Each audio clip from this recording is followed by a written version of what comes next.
Sipir ini mengintip. Kemana tahanan di penjara ini? Ia membuka pintu. Beraninya kamu menakutiku bocah, membuatku kaget saja. Ketika sipir mengantar makanan, ia tidak melihat pemuda itu. Ia membuka pintu dan menemukan lingkaran. Ternyata tahanan itu berada di atas pintu. Kamu merasa dirimu seorang babi. Jika si sipir berkata apapun, maka akan ada kekerasan. Tapi si pemuda tersenyum. Berlatih di sel, langkah kiri kanan, mengambil langkah tanpa sepatu. Keesokan harinya si sipir masih tidak melihat tahanan. Tapi ia sudah biasa bermain petak umpen dengan dia. Kali ini lebih besar. Ia tidak melihat ada bayangan. Saat itu, ada sepasang kaki di belakangnya. Si sipir bahkan tak sadar. Si dia memiliki teknik menghilang. Sayangnya matahari membuat bayangan dirinya terlihat. Sipir itu berbalik. Bukankah kamu bisa bersembunyi? Bahkan bayanganmu hilang. Dia tersenyum.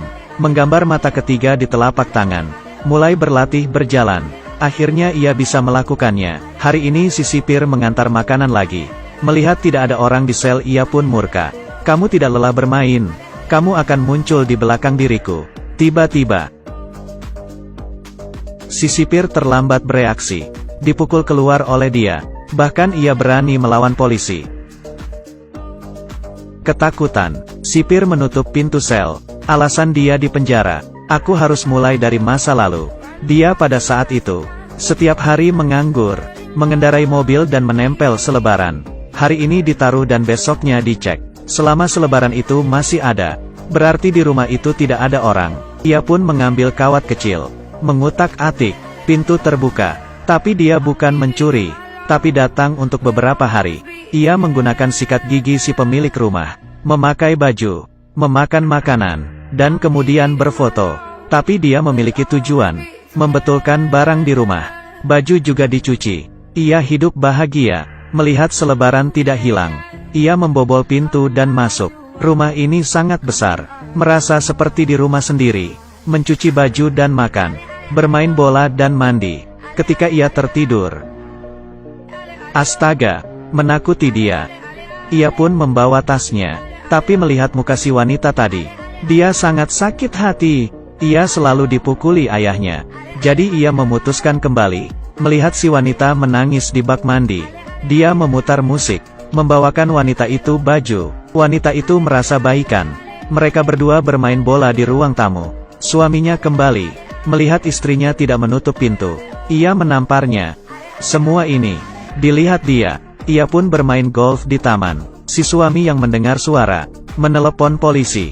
Tapi dia tidak memberikannya kesempatan. Berlutut. Kemudian bola lain, membuat si Sian berlutut kesakitan. Tapi ini hanya rasa sakit. Si wanita mengikuti dia. Mereka berdua menempel selebaran bersama. Masuk ke rumah orang. Dia memasak untuknya. Ia membantu mencuci baju. Sebelum pergi, mereka berfoto. Si wanita beradaptasi dengan cepat. Pergi ke rumah seorang petinju. Ia mengambil foto dia. Malam harinya saat mereka tertidur, pemilik rumah itu kembali. Melihat ranjangnya ditiduri orang asing. Ia mengambil sarung tinju. Untungnya tidak ada barang yang hilang. Mereka kesulitan. Keesokan harinya mereka menemukan satu rumah. Saat pintu dibuka, ia melihat ada orang terkapar di lantai. Dia menelepon orang rumah. Tapi tidak ada yang menjawab. Mereka berdua mengurus orang tua itu. Tinggal sendirian. Setelah hari yang menyenangkan, tidak bertahan lama, anak si pria tua itu kembali. Melihat rumahnya ada orang asing, membawa mereka ke polisi. Polisi menemukan mayat si orang tua yang dikubur. Setelah diselidiki, orang tua itu meninggal karena kanker paru-paru, dan rumah yang telah dimasuki dia sebelumnya. Tidak ada juga yang melaporkan. Dia seharusnya tidak usah dipenjara. Dia seharusnya tidak usah dipenjara. Tapi si Sian membenci dia, dan memanggil polisi, membuat mereka tertarik. Dia dilempar ke jalanan oleh polisi. Dan si Sian menaruh bola golf, memukulnya, mengenai perut dia. Satu bola lagi. Dia terkapar di tanah kesakitan. Tapi polisi melihat dari mobil. Sampai si Sian puas dan pergi. Ia mendekati dia, yang sekarat. Kemudian, dia mendorong polisi. Temannya langsung membantu. Karena polisi, dia dijebloskan penjara. Tapi ini bukan perbuatan orang yang jantan. Oleh karena itu di penjara, dia juga tidak tinggal diam. Ia belajar golf. Satu ketika temannya mengambil bola dia, ia bertengkar dengan sesama, membuatnya ia dikirim ke sel terpisah. Menenangkan diri, dia mulai memikirkan tembus pandang. Setelah latihan keras tiap harinya, ia berhasil. Setelah keluar penjara, ia mencari polisi itu. Ketika sedang mengambil bola, tidak melihat siapa yang mengenainya. Polisi itu hanya bisa sembunyi di balik dinding. Tapi bola itu seperti punya mata, selalu mengenai dinding. Kemudian memantul dan mengenai si polisi. Akhirnya ia bisa balas dendam. Kemudian giliran si Xian. Karena ia belajar teknik menghilang, ia dapat masuk ke rumah si Xian. Ia merasa ada seseorang di dalam rumah. Mencari di ruang tamu, tidak menemukan apa-apa. Tapi istrinya tahu. Dia datang. Si Xian mendengar pergerakan, membawa tongkat golf dan keluar. Melihat istrinya memandangi cermin. Tapi ia berkata, "Aku sayang padamu." Si Xian memeluk istrinya. Kali ini, istrinya memberikan tangannya ke dia.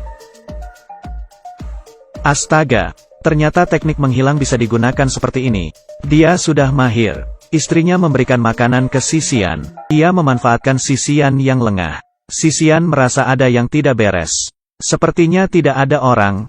Dia memiliki rumah. Walau hanya si wanita yang tahu ada dirinya. Tapi itu sudah cukup. Di film ini, dia tidak memiliki batasan. Oleh karena itu semua emosi hanya ada di matanya saja. Ia berkeliling ruangan, merasakan kehidupan orang lain. Beberapa rumah kosong, seperti jiwanya. Sampai ia menemukan partner yang sama. Ia memiliki kebenaran, walau tubuhnya tembus pandang.